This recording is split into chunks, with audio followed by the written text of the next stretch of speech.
So my fiancé, female, 24 years old, and I, male, 27 years old, got engaged in May and are currently planning for our wedding in August. It's worth mentioning that I'm the sole earner because my fiancé is still in university. I've saved up decent amount of money to afford the wedding. Thing is, her parents get involved in everything, from picking the engagement ring on my behalf, to giving opinions on where we should rent, and now my FMIL is constantly giving opinions on our wedding.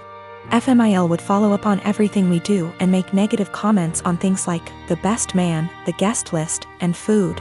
She told my fiancé she didn't like who I picked to be my best man and wanted me replace him after a big argument, but I said no, though my fiancé said we should have just done it. Mother-in-law also wanted me to uninvite people I wanted at the wedding so she could add more guests on her side of family. I said no to that also. Now the current or biggest conflict between us. Mother-in-law called saying she didn't like the venue we picked, which is in our hometown. She wanted me to reconsider, but I said no since my fiancé liked it too. But my fiancé came to me yesterday to show me a venue her mom picked and already paid for, saying, since she paid for it then I should say yes, this time. I was in shock and angry because not only did she not consult us, but the venue she picked is 3 towns away where my brother-in-law lives. I immediately thought about my disabled parents who cannot travel this distance for health reasons. Besides that, most of my family won't attend because of distance. I said absolutely not agreeing on this venue. My fiancé said she disagreed with me and I had no right to complain because her mom and dad paid a lot of money for this venue as wedding gift and we should accept it. I calmly explained why I refused, and she kept saying I'm refusing on purpose because I hate her mom and am playing cat and mouse with her. I bluntly said her mom is indeed making this a game and told my fiancé she's either with me or against on this issue. She either backs me up or there won't be any more wedding planning. She got upset and started crying, asking what she's going to tell her mom and why I was making her choose between me and her parents, but I just feel like she's refusing to see why I don't want this specific venue. So what if her brother lives there? I have never been to that town, so having the wedding just cause her mom paid for the venue is not okay. We haven't talked ever since that argument. My friend called me ungrateful fool for turning away a free wedding venue over distance, but I can't help but feel FMIL did it purposely. My husband, Jonah, passed away unexpectedly a month ago from a stroke. I don't want to get specific about that part. It's the worst pain I've ever felt in my entire life. And I'm still not sure how I'm ever going to move on. We were married for 5 years, together for 7. The past 2 years we've been trying for a baby, but we're just getting to the point of considering IVF when he died. Jonah had a close friend in high school named Marjorie. Marjorie also ended up going to the same university as he did, and they spent a lot of time together during those college years. Jonah said that he liked Marjorie's company, but never felt anything beyond friendship with her, which I totally believe. Jonah dated other women during that period, but told me that several times Marjorie hinted that she wanted him to ask her out. She also joked about wanting him to be her plan B in case she didn't meet someone and get married by 30. By the time I'd started dating Jonah, he had moved a couple hours away from his hometown and Marjorie. Despite this, Marjorie immediately began finding excuses to come to our town and hang out, which usually involved her encouraging us to go drinking, and then her passing out on the couch at Jonah's apartment. I didn't mind her for the most part, but she had a habit of saying things like, "You know you ruined our marriage pact," and pointing out all the things that she knew about him, like what he took in his coffee, his favorite bands, etc. Over the course of our relationship, and especially after we got married, Jonah definitely put some distance into his relationship with Marjorie. He confided in me that he felt he had outgrown her and that they really had little in common anymore. He stopped responding to her invitations to hang out as often, though he would occasionally call to catch up out of guilt, especially when she would text him or leave messages saying she was so sad he was ignoring her and the like. But now he's gone. I had him cremated, like he wanted. We haven't done the memorial service yet. It was too hard for me to even imagine the first couple of weeks. And I also wanted to give time for some out-of-state people to make travel plans. The memorial is this weekend. However, 2 weeks ago, I received an email from Marjorie sent to around 60 people, including Jonah's family, saying that she was holding a memorial service for Jonah in the town where they grew up. the day before his memorial here. I was completely blown away, seeing as she hadn't mentioned anything to me or even attempted to call. Along with the details, the email said that she was planning the memorial in light of the fact that no other service had yet been held in his memory, and he deserved to be laid to rest with honor. For the record, she was invited to the memorial, which I've been planning, and knew it was happening. I called her, of course, and told her that while I appreciated her willingness to help with Jonah's goodbye, I was already planning a service for him that would involve all of his family and friends.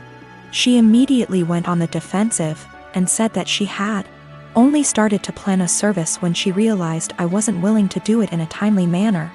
I told her that the timing wasn't her choice to make, but that if she wanted to have a memorial of some kind, to please just add on the invitation that his official memorial was going to be held this weekend. She said fine. I sent a message to all of Jonah's invited friends and family to make sure that they knew the real service, with both of our families, was going to be here, and then just washed my hands of the whole thing. This week I received a message on Facebook from Jonah's cousin, saying that Marjorie, who has apparently blocked me on Facebook, created an event for Jonah's official memorial service, her memorial, and invited everyone she possibly could. I've been getting blown up with emails asking which day the memorial is, and where. I'm honestly furious. I don't have the emotional energy to deal with this. I ended up putting a post up on my wall, reiterating the date of his service here, and asking people to please share it. Thankfully, I think the older members of the family don't use Facebook or email very often, so most of them haven't been confused, but a lot of people now think that Marjorie's service is the real one. I called Marjorie again, asking her to add an addendum to her event saying that his actual memorial was going to be here. She told me that Jonah would have wanted it this way, and that if I couldn't appreciate her efforts, I wasn't invited to say goodbye to Jonah. I told her that was fine, seeing as I'd already said goodbye to Jonah when I held him as he died. She hung up. Apparently she's now spreading information to her mutual friends with Jonah, saying that he was planning on leaving me because I wasn't able to conceive. She also said that we had approached her to carry a baby for us, all absolute lies. His cousin sent me a screenshot of a text where she said that Jonah always thought we would have the cutest baby together, and that angry widow doesn't understand how much he wants children. I'm at a loss as to what to do. I don't care what she says about me, but she's now tarnishing my husband's memory, especially saying that he wanted to divorce.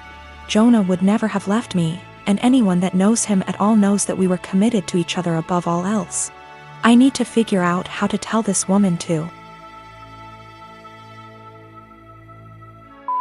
off without encouraging her to spread more lies. And I also want to just forget the whole thing and crawl in bed and never get up again. I am a 33 years old female, have been engaged to my fiancé, 37 male, for 5 months. We don't share finance because that's what he wants. I got a raise on my salary. Now I earn 30% more than he does, and I notice that he's been using this to ask me to pay for him and his friends. Whenever I say no, or why should I pay for this, he'd respond with the 30%, that's why. He acts as if the 30% is unfair or that I'm not deserving of it.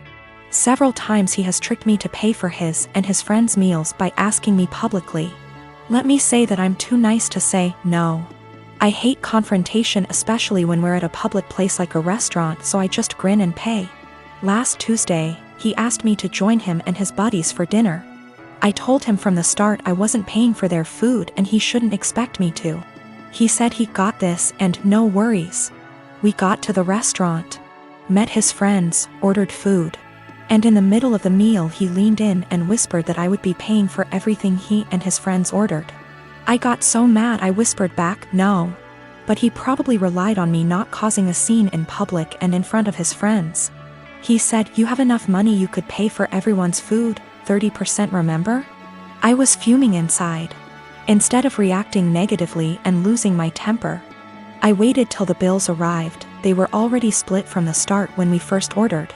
I paid for mine, then I excused myself to the restroom. I then sneaked out from there, got into my car and went home. I started getting phone calls from my fiancé, then texts asking where I was. I texted back saying I didn't appreciate how he put me in this situation and basically tricking me into paying for his and his friend's food. I told him I went home, then stopped replying. An hour later he came and started yelling at me, calling me selfish, irrational, cheapskate and childish for sneaking out like that and leaving him stuck with a bill he could not pay. He had to call his brother for help. We had a loud argument, then he walked out. His friends didn't speak to me on this, but he told me they're disappointed in my behavior and are telling him to take time and reflect on the type of woman he's gonna be married to. He said that because the restaurant wasn't expensive, then I could have just paid. He admitted not telling me about it till later, knowing I'd refuse. He still thinks my reaction was childish and unacceptable. I am a 45 years old woman. My husband and I have a 15-year-old daughter Kate and a 9-year-old son Sam. My husband has a brother and a 40-year-old sister, Eva. Eva and her husband James have a daughter, Allegra. She is also 15 years old. Kate and Allegra have always been compared in the family. From the time they were born, it seemed to be a competition of who would walk first, talk first, do more, achieve more. And Allegra was always first. I won't go too much into detail about Allegra because that's not really the point, but I will say she's a beautiful, intelligent, truly one-of-a-kind girl, and her parents have done a great job raising her. My in-laws fell in love with her and think she hung the moon. This bothered me and made me sad for Kate, but I let it go for the most part. There's no doubt in my mind that they love all the kids equally, but out of the two girls you can tell who they admire more. Every summer, the whole family visits a holiday home that Eva shares with my in-laws. Over the summer, Kate met a boy, Luke, who was also holidaying in the area. They started dating. This was Kate's first experience with boys. Allegra had friends who were nearby, so for our first few weeks we didn't see her much. About 3/4 of the way through the holiday, Kate invited the boy she'd been seeing to dinner. Allegra was told to come, and afterwards she would be going to a party. At the dinner, it was clear that Luke was very attracted to Allegra. After dinner, Luke decided he would go to the party Allegra was going to, as he had also been invited. They both asked Kate to go, but she wasn't allowed and was very upset. My husband and I felt it was not a safe or appropriate environment at her age. Eva informed us, because she knows we do not allow Kate into these environments, that it was an adult party, where there would be drinking and possibly other things going on. Allegra has grown up in a place where these kind of things are much more normal. And Eva and her husband made the choice to let Allegra live those experiences. From what I know and have seen, she handles it exceptionally and it has not caused any issues. However, it is not the way we have chosen to parent Kate, and so we didn't allow her to go. The next morning, Allegra came downstairs and asked to talk to me and Eva. She said at the party Luke was flirting with her and showed her some messages he'd sent her. We decided we would all talk to Kate. Kate spent the next 2 days miserable. When she finally came out of her room, Kate was caustic and everyone was getting a bit fed up with her attitude. Eventually, my father-in-law jokingly said, "Your mistake was introducing him to Allegra. How did you think that was going to go for you?" My mother-in-law told him off but added that Luke handled it terribly, but the outcome was sort of inevitable. Kate left the table in tears. We managed to get through the rest of the holiday, but when my husband brought up plans for Christmas, Kate refused to go. She said she couldn't bear being ridiculed by her own family and constantly compared to Allegra. After seeing how much this was affecting her, I spoke to my husband and said we shouldn't go. He argued that it would be wrong to let Kate take away time with family just because of a boy. I reminded him that this has been happening since they were born, but he said that we can't shield Kate from every special person in the world. He said he would talk to his parents about their comments, but that we should not set a precedent of letting Kate run away from reality.